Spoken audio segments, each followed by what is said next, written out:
Hi there, Math lovers! Welcome back to Math Tagumpay channel. Today, let us review the fundamental counting principle.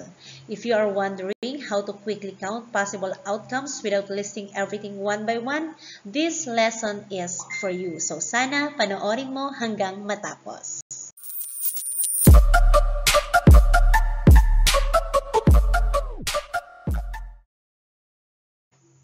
So what is the fundamental counting principle or FCP? So it says here, it is a short method to determine the total number of possible outcomes for a series of events where each event is independent of the others. Meaning to say, we are going to use FCP when the outcome of one event does not affect the outcomes of the others. For example, choosing a short and pants. So the short choice doesn't affect the pant choice. So, independent events yung dalawa. So, this principle states that if one event occurs in A ways and another event in B ways and another event in C ways, then these events can happen in A times B times C ways. So in simple terms, we are just going to multiply the number of choices for each event. So ganun lang kasimple. Let's look at this example. Imagine you're choosing an outfit. So you have 3 t-shirts, color cream, color blue, and color yellow. And you have 4 shorts, tan, blue, red, and white. Now, the question, how many outfit combinations can you make?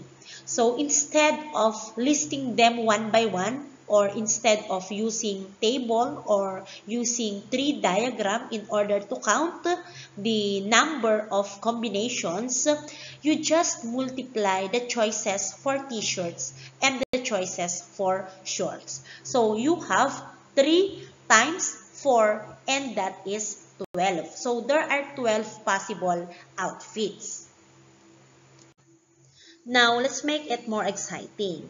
So, let us add an event. So, idagdag natin yung choosing a pair of shoes. So, in this example, we have here 3 events. The first event is choosing a t-shirt. The second event is choosing a short. And the third event is choosing a pair of shoes. Now, how many different outfits can we make? So, we are just going to multiply the number of choices for each category. So, we have 3 times 4 times 2. So, that is equal to 24. Meaning, there are 24 possible outfits. Next example po. Carmen tosses a coin and rolls a die at the same time. Determine the number of possible outcomes. So, dito po sa example na ito, there are 2 events. Yung first event is tossing a coin and the second one is rolling a die. So, when we toss a coin, there are 2 possible outcomes. It's either head or tail. And when we roll a die, there are 6 possible outcomes. So, yun po yung number na 1, 2, 3, 4, 5, and 6. Now, para makuha po natin yung number of possible outcomes when Carmen tosses a coin and rolls a die at the same time, we are just going to multiply 2 by 6. So, 2 times 6, that is 12. So, there are 12 possible outcomes when Carmen tosses a coin and rolls a die at the same time. Another example po, you are taking a math quiz that has 5 alternate response questions. If you answer each question with true or false and leave none of them blank, in how many ways can you answer the whole quiz? So in this case, there are 5 independent events with 2 options per event.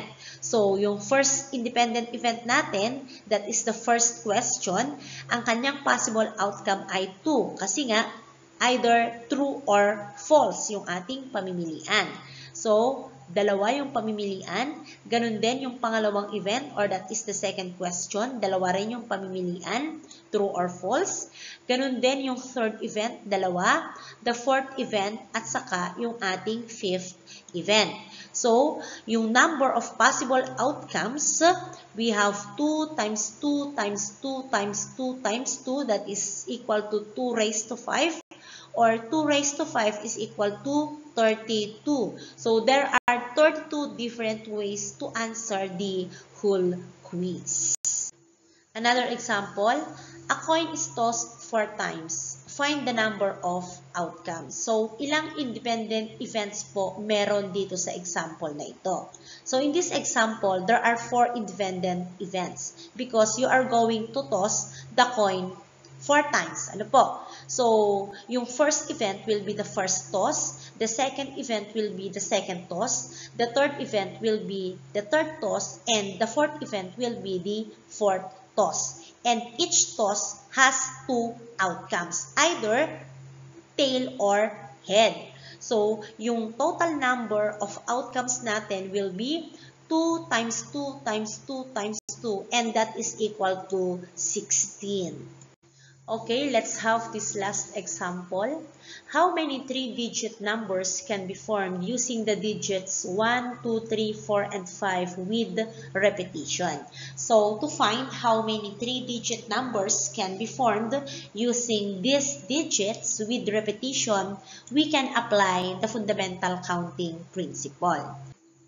If you are asking about a 3-digit number, you would indeed have a hundreds place, a tens place, and ones place. So, this is our hundreds place, tens place, and ones place.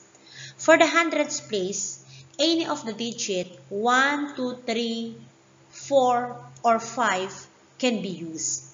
Ibig sabihin, there are 5 choices for the hundreds place. Ganon din sa ating tens place or second digit.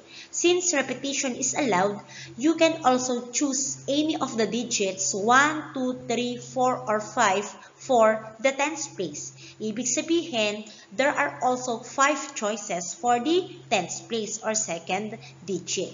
Similarly, any of the digits can be used for the ones place. So, there are also 5 choices for the third digit or for the ones place. And by using the FCP, the number of the 3-digit number is 5 times 5 times 5, and that is equal to 125. So, there are 125 3-digit numbers that can be formed using the digits 1, 2, 3, 4, and 5 with repetition allowed. Now, it's your turn naman po. Try nyo nga po itong isolve. A pizza shop offers 4 crust options: thin, thick, stuffed, and gluten-free. 3 toppings: pepperoni, cheese, or veggies, and 2 sauces, tomato or garlic. How many unique pizzas can you create? Okay po, if you're done solving, you may type your answer in the comment section below. Thank you for participating. And thank you also for watching. If this tutorial helped you, please don't forget to like, share, and subscribe. See you in the next video. Bye!